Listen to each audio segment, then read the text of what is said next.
সুন্দরবনের পাঠানখালীতে এসেছি গতকাল।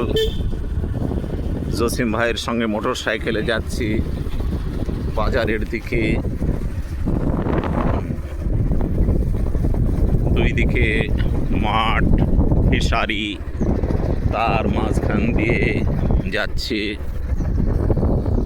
কালকে রাত্রে বৃষ্টিও হয়েছে।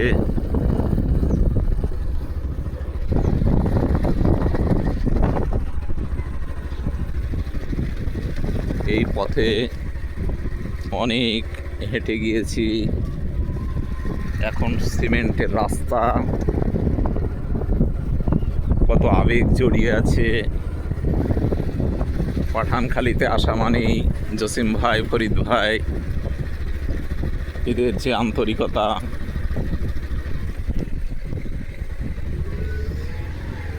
সে আন্তরিকতা কোনো মূল্য হয় না। নতুন মসজিদ হয়েছে, পানীয় জলের সুব্যবস্থা হয়েছে। আমি যখন থাকতাম তখন এরকম ছিল না। এখানকার বেগুনও খুব ভালো হয়, বড় বড় কাঁটা কলা বেগুন, তখন ভাজা খেতাম।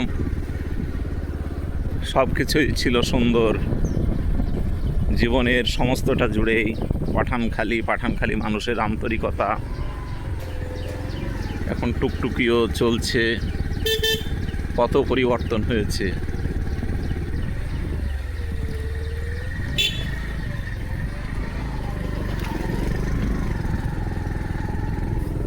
এটি মক্তব মাদ্রাসা, সেরকম উন্নতি হয়নি তার।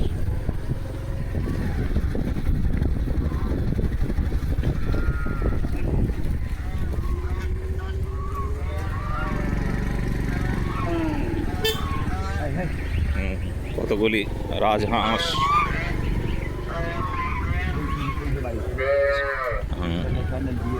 সুন্নত সাহেবের বাড়ি, বিদ্যালয়ের প্রাক্তন সম্পাদক ছিলেন।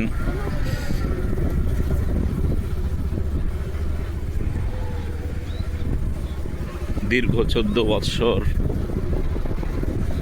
পাঠানখালীতে কেটেছে। বারবার ইচ্ছা করে পাঠানখালীতে আসি। 11 বৎসর পর এখানে আসা। হ্যাঁ, আচ্ছা আচ্ছা, এই মোড়ে চলে এসেছি।